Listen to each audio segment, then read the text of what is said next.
പഞ്ചാബിലെ സുവർണ ക്ഷേത്രത്തിൻ്റെ പുറത്തുനിന്ന് കാണുന്ന ദൃശ്യമാണിത് കേട്ടോ.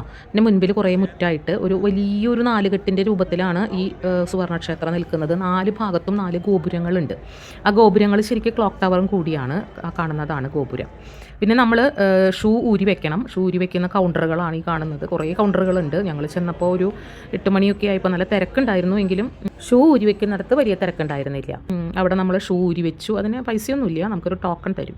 ഈ കാണുന്നത് നമ്മൾ കാല് നനച്ചുകൊണ്ട് വേണം അകത്തേക്ക് കയറാനായിട്ട്. അതായത് കാല് കഴുകണം. 2 ഭാഗമുണ്ട്. ഒരു ഭാഗം പുറത്തേക്ക് പോകുന്നവരും മറുഭാഗം അകത്തേക്ക് കയറുന്നവരും. അപ്പോൾ ഇതാണ് അകത്തേക്ക് കയറുന്ന ഭാഗം. ഇവിടെ ഇത്രയും ഭാഗം നടന്നു കഴിയുമ്പോൾ തന്നെ നമ്മുടെ കാലിൽ അഴുക്കൊക്കെ പോയി നല്ല നീറ്റാവും. പിന്നെ ആ വെള്ളം അവർ ഇടയ്ക്കിടയ്ക്ക് അടിച്ച് കളഞ്ഞ് പുതിയ വെള്ളം നിറയ്ക്കും.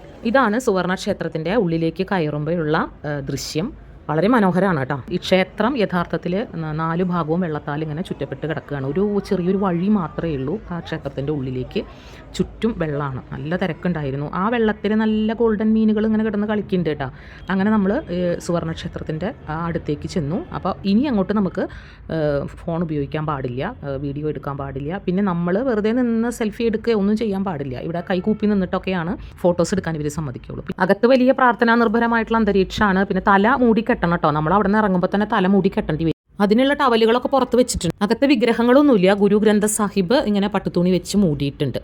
ഇവിടെ ഈ കാണുന്നതേ അവർ കിടക്കാനായിട്ട് നമുക്ക് തരുന്ന സ്ഥലമാണ്. അവിടെ രാത്രി താമസിക്കണം എന്നുള്ളവർക്ക് താമസിക്കാം. പുറയ്ക്കാനൊരു ഷീറ്റും ഒരു തലയണയും തരും. പിന്നെ അവിടെ ഒരു നല്ല ഒരു ഷീറ്റ് അവർ വിരിച്ചു തരും. നല്ല തണുപ്പാണ് കേട്ടോ. എങ്കിലും ദൂരസ്ഥലങ്ങളിൽ നിന്നൊക്കെ കാണാനായിട്ട് വരുന്നവർക്ക് ഒരു ദിവസമൊക്കെ താമസിക്കാൻ ഒരു ബുദ്ധിമുട്ടില്ല. ആളുകൾ ഇങ്ങനെ നിരന്ന് അവിടെ കിടക്കുന്നുണ്ട്. പിന്നെ അവിടെ വരുന്ന എല്ലാവർക്കും ഭക്ഷണം ഫ്രീ ആയിട്ടുണ്ട് കേട്ടോ. അപ്പോൾ അതുകൊണ്ട് ആളുകൾ വന്ന് സന്ദർശിച്ച് ഭക്ഷണമൊക്കെ കഴിച്ചിട്ടാണ് പോവുക. ലങ്കാർ എന്ന് പറയുന്ന ഭക്ഷണശാലകൾ 1-2 എണ്ണം ഞങ്ങൾ അവിടെ കണ്ടിരുന്നു. ഫ്രീ ആയിട്ട് കിട്ടുന്ന ഭക്ഷണമാണെങ്കിലും ഒരു വറ്റ് പോലും കളയാൻ പാടില്ല കേട്ടോ. അവരത് കൃത്യമായിട്ട് നോക്കും. പാത്രം നമ്മൾ കഴുകണ്ട, അവർ കഴുകിക്കോളും. അതിനൊക്കെ വളണ്ടർ ചെയ്ത് ഇഷ്ടംപോലെ ആളുകളുണ്ട് അവിടെ. അപ്പോൾ നിങ്ങൾക്ക് കാണാൻ സാധിക്കുന്നവരൊക്കെ ഒന്ന് വന്ന് കണ്ടോളൂ കേട്ടോ. അപ്പോൾ താങ്ക്